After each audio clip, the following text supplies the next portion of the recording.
But Dane, did you get a chance to catch up on the Last Dance documentary? Yes, Since yes, yes, since our yes. last episode, there has been 5, 6, 7, and 8 that shown the last 2 weeks, and I think on the last podcast I talked about Kobe's mannerisms and how they mirrored Michael Jordan's mannerisms, and episode 5 was an emotional, tough one. I wonder if they took out. I was expecting. I guess I just thought it was gonna be more Kobe stuff, and I wonder if they maybe took out some stuff since he passed. Spread it out, But maybe not just yeah, sensationalize off of it. and it could they probably did. I don't know for sure, but the first few moments of episode 5, you really get to see what I was talking about with the mannerisms, because I think they started it off in the All-Star game of 19. I don't even want to get the year wrong. Was it 898? 98 or 99, One of maybe. those years.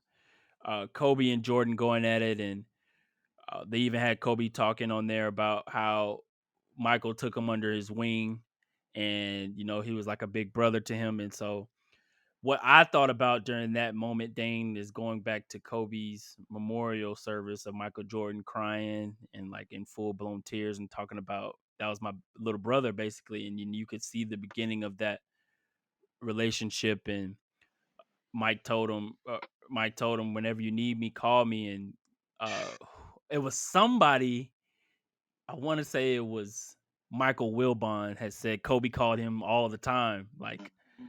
not like he was really like a little brother just trying to look up to his mentor and idol. And that was that was very touching to see, and kind of get an inside glimpse of the beginnings of what shaped Kobe's career, and gave him that mentality of what to be known as Mamba mentality. He kind of got that from Jordan, at least that's what I think he got from Jordan, and seeing how Jordan was. And we'll talk later about in the other episodes, that how Jordan, people didn't like the way he went about certain things. But Dane, what did you kind of get from the episode and the little glimpses of what they talked about with Kobe? Man, so the first thing I got was how we always, as fans, we always talk about, what player has next and, pitting two players against one another. But there always seems to be a consensus, sorry, among current players of who the next one is. There's always no denying that. We heard that when they were talking about when they were describing, Kobe and saying, yeah, he's, you'd be, hard pressed for him to pass the ball at all because he's gonna take that last shot type of stuff. So it's always interesting to me when we see groupthink. Not, well, I wouldn't say groupthink, but they're all on the same page as they know who the best player is, the next guy coming up, but somehow the fans were always just so lagging far behind because of our own biases. That was the first thing that stood out to me. Second thing was, man, MJ's mom saved his life. Not letting him Hmm. sign with Adidas. Yeah. She saved his life. So I guess it was very fitting.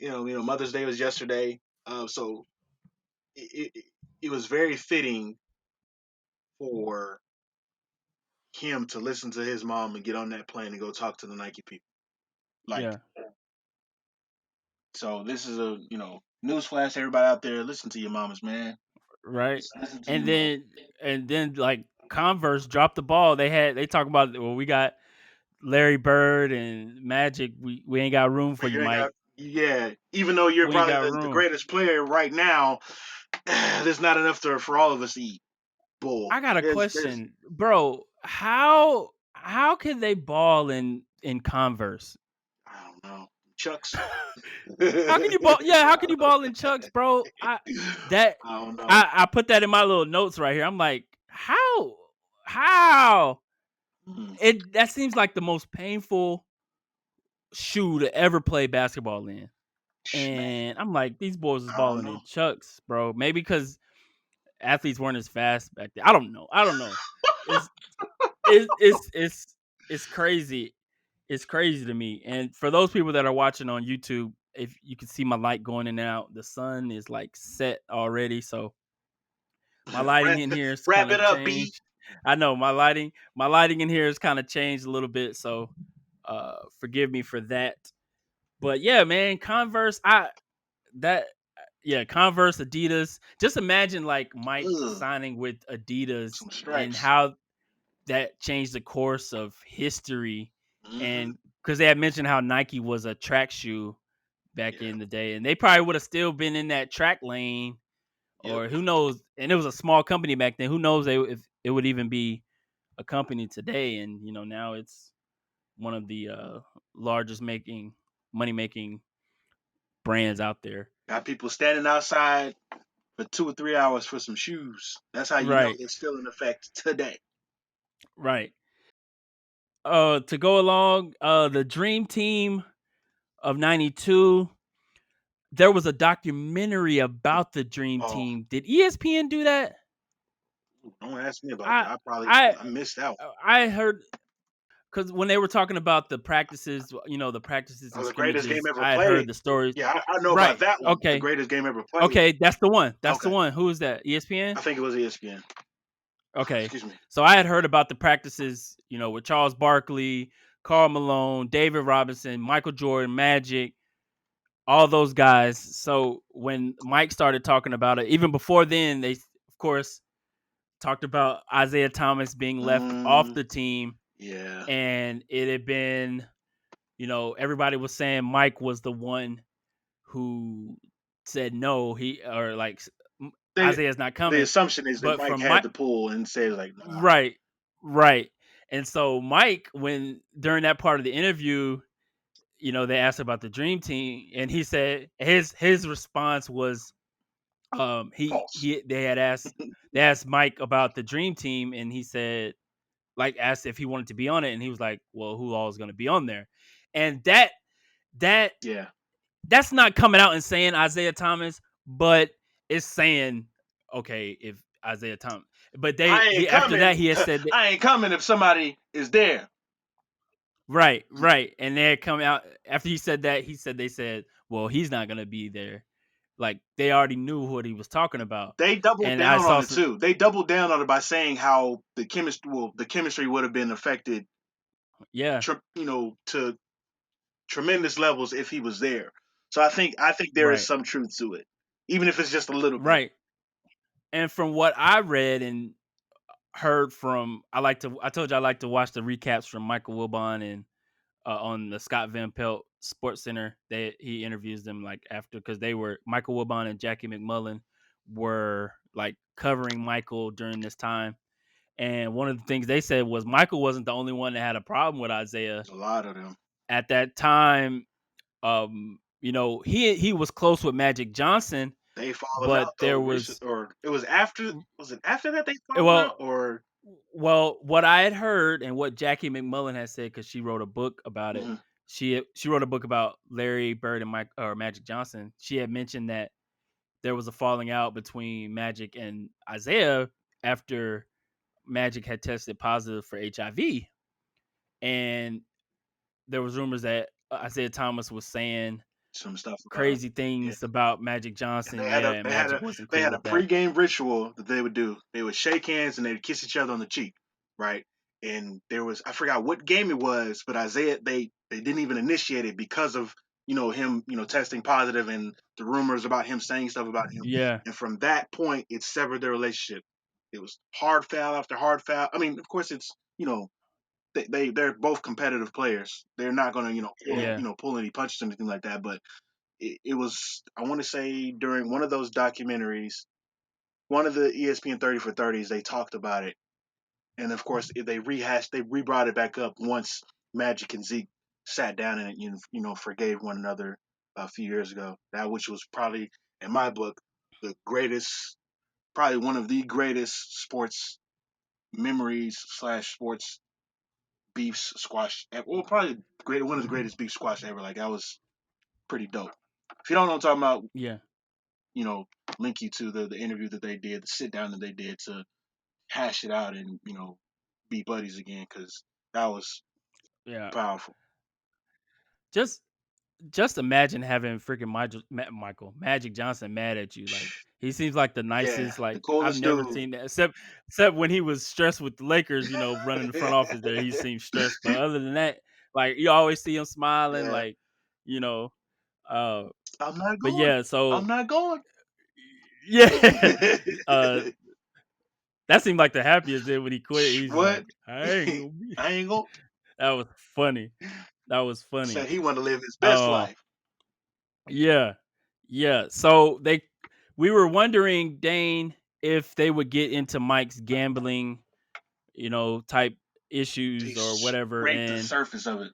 They ain't yeah, even. well, they they they did and they didn't, in my opinion. Oh, So hit me with it's the deets. in That's in a breeze. in yeah, in the I want to say episode 6. It's kind of hard recapping all of these because they run in together. The way and we talked about how they shoot the documentary. It goes back and forth um in time so many times, so it's kind of hard to keep up. But Michael Jordan's gambling was something that was a rumor, and I guess I can go ahead and I'm gonna merge it with episodes 7 and 8 as well, because they talked about his gambling when Mike got Oh, suspended, the Force Awakens. uh or not, or when he didn't get suspended, but when he retired to after they won that third title. Mm-hmm. He retired and he went to go play baseball. This is around the time his dad had died. He he had There was a rumor going around basically at that time that David Stern had suspended Right. Mike for his gambling issues. And you know I'm gonna be honest, I of course, during that time, I was not old enough to remember what was going on. And growing up and starting to follow sports, and I would hear this rumor, and I would kind of be like, "Man, that sounds something that could be true." Like You watch enough I was movies like, as a That's kid, something to anything think is about." believable. Right, that's something that that's something to think about. But after watching this documentary, and unless these people were straight up lying, there were like authors and people close to Michael that they interviewed Mm-hmm. during the doc and was talking on the doc that were mentioning how before e- before his dad had died, He thought about hanging it up. even during the 92, yeah, even the 92 Dream Team, he had told his close friend, "Hey, I want to play baseball. I want to go play baseball." And the friend was like, "When do you want to play?" He's like, "I'll play right. I want to go right now, but I It's want to win this third ring something in a that row Larry and Magic because." never done. Exactly, Yeah. exactly. And so this is before his dad died, because people have put in that rumor that his dad died due to his gambling habits. Something with the But the mob. guy, it Yeah, was right. there's a lot. And it was just a random type thing that happened with his dad, and people started to make connections. But I, I don't think, like I said, growing up and before watching this documentary, I was one to not say I fully believe the rumors, but Mhm. it made me think like, that could be plausible. But after kind of watching, I kind of changed my opinion on that. And I kind of feel like it's just like one of the main points and arguments of this, Dane, and I'm gonna let you talk, is Thanks. when when David Stern talked and he said, "No, I didn't do that." No, like, and David It's the Stern furthest thing passed from away the earlier truth. this year. Right. But why, if you're in David Stern's Why would shoes, you tell like, the just to truth? say, no, or not even that, why would you suspend your star player for 18 months, your cash cow basically for the NBA, because the year he was gone to play baseball, of course the NBA ratings dropped. Hmm. Like, Mike is gone, so the popularity of the NBA is going to drop. Yeah. So why would you suspend your Your money cash cow. maker? Yeah, I hate to It's use the principle. word, but basically that's what it It's is. principle, Yeah, why maybe. would you suspend him 18 months if he was what made your brand what it is. So Or that argument made me here's the think thing about though, I'm thinking about just that. to Ooh, play go ahead. devil's advocate, what if it was something so bad as far as the gambling? What, betting on game? I doubt he would throw games. Nobody. I don't think anybody would be capable of trying to do that, especially as competitive as Mike was. But what if it was something just so bad and there was undeniable, irrefutable evidence that would confirm the theory that it was in fact something to do with gambling, and there was eyewitnesses or testimonials that were willing to come forward, but the only way that they would bury those stories is if he would take, a sabbatical from the league. Like, what if, and this is just playing devil's advocate, not saying I believe any of this stuff. Yeah. If there was any type of truth to any of those headlines or any of those rumors, what if? Yeah. So at that point, yeah, but none of that's Yeah, happened, yeah. like we don't Obviously, have any evidence. Right, non-disclosure right. agreements and stuff exist though, so Yeah. It's just that there's nothing that's come tangible, out about nothing it. tangible And about it. Not yet, at least. right. And another point, like if the people of the documentary would have had people that wrote those articles about Michael saying connecting those dots, and if they had people on the doc saying, "Okay, this is the evidence I have of why I wrote this Hmm. article," then you could kind of sit back and say, "Okay, hmm." But there's like it's just these articles that have been that were wrote about Michael, and it was just not it wasn't any evidence behind it, or at least they didn't show that in the documentary. And you bring up a So really good point because all this controversy, all these lies, all these rumors spread around just to try to tear this man down, like that has to be a tremendous pressure on your mental, yeah, especially with him you're the dealing. greatest athlete that on the earth. You Hmm. like everybody's watching your move. Just imagine like if like that's so crazy about social media now. Like just imagine if it was back then. Mike probably I don't even know, bro. It's just hard to imagine like social media would be crazy Hmm. then, like it is TMZ now, of course. TMZ But would have been on it. It would have like if been he, bad. yeah, exactly. It would have been If bad he felt the if he felt the pressure of being the top guy at that with no time, Twitter around. imagine.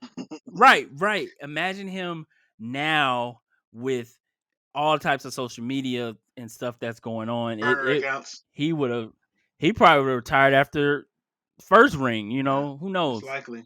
Um, one of the another thing that these few episodes touched on was MJ's mentality and mindset and the way he went about making his teammates better in his opinion.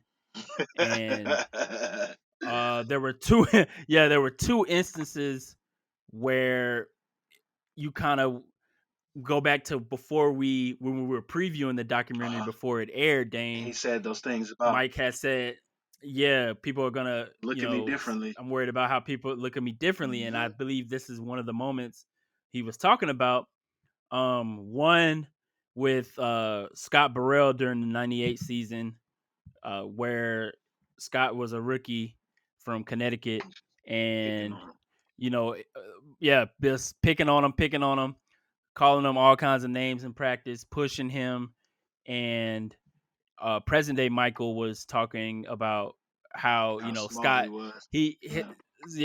yeah Scott was like the nicest guy in the world and would never say anything back like to get at Mike, and Mike was trying to get under his skin because at the end of episode 7, Mike breaks down at the end of the episode because he was his mindset was I wouldn't I wouldn't push you to do something that I wouldn't Mm. do. Like if you want to be great, if you want to be a championship team or be a part of a championship team and get on that championship level, we're gonna have to turn it up in practice. Yeah. We're gonna have to go 100%. We're gonna have to you have to take the stuff I'm talking and the way I'm talking to you, because if you can't handle me, you ain't gonna handle the Pistons, you ain't gonna handle the Knicks, you ain't gonna handle You're not gonna handle whoever that we real gotta pressure. face to get the ring. Exactly. Right. I get that. And so and so not to bring and I not to bring LeBron into Uh it, oh. I'm not. I'm. It's not. It's not. You're not I'm not trying gonna to do it, say. but go ahead. I, it's not the goat talk I'm talking about here. It's just the different styles of leadership, Leadership styles. and Okay. and see, you could see Mike on this end. Uh, how he acted and how he pushed the guys, and then LeBron on the other end, who in the game you do see LeBron get Oh intense, yeah. but at the same time, I I always think I of don't think Mario we've Chalmers. seen. Yeah, I don't think you would, and I don't think there's been any stories of him going to that extreme. That's it. Whereas if I bring Kobe into the conversation, Yeah. you see Kobe more towards the MJ side Chastising of players style of during leadership, practice. right? Yeah. Pushing them to, and like that's another one of those things as to why I was saying that uh shoot, what's the word I'm looking for? Oh, the Mm. mannerisms, the The way way he Kobe emulated carried his style. himself was so much like Michael Jordan. And so you have the Scott Burrell thing, and then the Steve Kerr incident, which Steve Mike was on one of those things where Mike had came back from retirement, hmm and he uh, the guys he hadn't played with was Steve Kerr, Luke Longley, and I think those were it's probably some other guys, Right. Winnington, and it was one of those things where Mike didn't trust those guys, Yeah, and they so were this going was around to bragging, him, and like as if they were part of that original three-peat team. And I'd take offense to that. yeah, I'm, yeah, come on. right, yeah. So Mike was explaining how like you said, y'all weren't a part of Yeah. this. We put in this work. You gonna have to show me. So I'm gonna test you. So basically, what they were talking about in the doc, Mike was or Phil was calling these ticky tack fouls Mhm. on Mike, Being and aggressive, over aggressive, trying to. basically, yeah, He was trying to line basically, step in a yeah. habitual way. He he tested Steve Kerr. Kerr punched him in the chest. Mike punched him in the eye, and he got thrown out of practice. And Mike said he felt small. He felt, he said he said it like this. I felt this small about punching Kerr, and he called him up. They hashed it out, whatever. But they both, what I got from it, they both said they respected each other even more after that incident Stood because up for himself. you know they stood up for him, and Mike was always looking for that challenge as to, okay, you gonna step up and prove you want to be on this team and do what it takes to get on this team.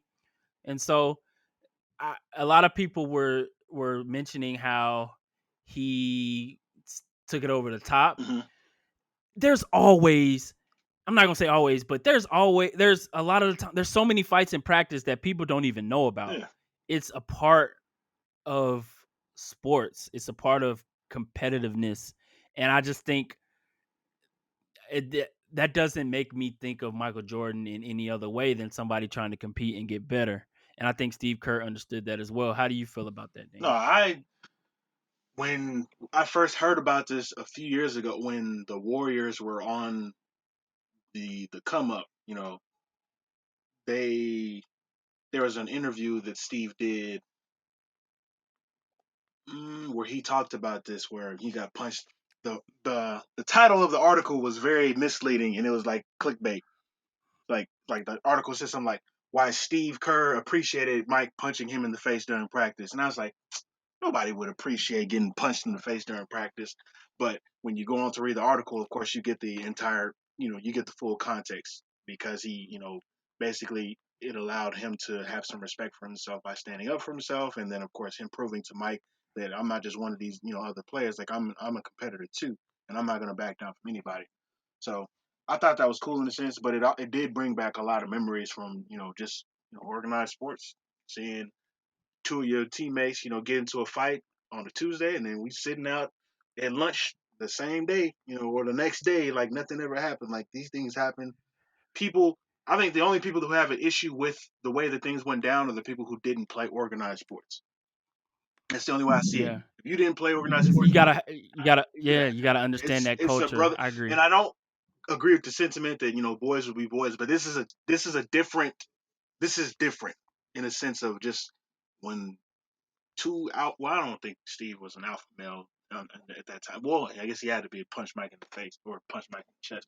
But any two competitors, teammates who are competitors, are going to push each other, to limits that they're, I guess not aware of, or push each other to the limits to just to see how good they can get. And sometimes things do happen. Fights do happen. So Right. it's just all in the game. But as long as you can come back with the mentality, it's like, hey man, we're on the same team at the end of the day, and they can squash it. If they don't have a beef with it, why should I? Right. Right. Exactly. That's a good way to put it. That's a good way to put it. Let's see. What else do we need to touch on? Scottie Pippen, man.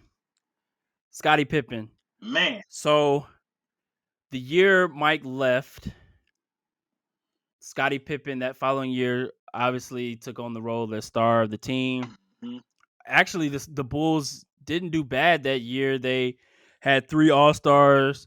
Scottie nearly won MVP that year. But in the playoff series against the Knicks. Knicks, Yeah, Dane, it's the Knicks. I thought it was Eastern Conference semifinals. Um, the Knicks were down, or the Bulls were down 1 to the Knicks, and it was a elimination game, I want to say. And the during the timeout, Phil Jackson drew up a play for Tony Kukoc instead of Scottie Pippen. Scottie said, "I'm not going in," Yeah, quit. and he didn't go in. Tony Kukoc went and hit the game-winning shot. Splashed it too. Yeah, after the game, they said Bill Cartwright came up and had a speech talking about how he was disappointed in Single Scottie. tear came from his eye. Yeah, very emotional scene, and Scottie apologized Is that during that dance is team done, meeting. man. He That yeah dance he is done. apologized during that meeting, but when they interviewed him, like present day Scottie getting interviewed during the doc, he said, you know, if I would do it again, if I had a chance to do it again, I would probably do it again, sitting out um Oh, I thought he that said I'd do it differently. did he? Mm, correct me if I I'm wrong. I I'll go okay. back. We'll revisit. We'll revisit this. I I thought he said thought if I had the chance to go back, I wouldn't do it. I thought I thought he maybe I said I misheard it, wouldn't do it. But either way, here's my and I thing. could be wrong. Let me go ahead and say on the record officially, I could be We'll very wrong and yeah, misinterpreting what he we'll said. we'll check on that. Scotty to this day and during that time with the Bulls, Hmm. he did not feel respected by the organization at all. Yeah, it's probably He a lot of it had to do with that contract. he They felt paid you. he felt disrespected by the contract. Well, he had signed the contract, but he still he wanted to get that redone. And bringing in a guy like Tony Kukoc from Europe to essentially Mhm. not replace him, but be the star of the team and essentially have this play drawn up for him. Phil Jackson wasn't in that mindset of discrediting Kobe. He was just being a coach. Kobe, Yeah, Pippen, but he was just yeah. being a coach. Um, but I think Scotty holds a grudge for being underrated, and we talked about at the beginning how he's still one of the most underrated players in the NBA, even though he's Underappreciated. top 50, underrated and underappreciated. And I think that year that Mike was gone when he balled out, Mhm. kind of he felt like the Bulls should have showed him more respect towards the end of his time there with his contract, and he just never got that respect. So that was an interesting take, Dane. How do you feel about how Scotty reacted during the play and how he felt about it? I was kind of like, is there something? I feel like there's more to that story, but we just didn't get that. Maybe it just didn't make it to the. I don't know, but so many theories are running through my head as to why someone would quit on a game like that.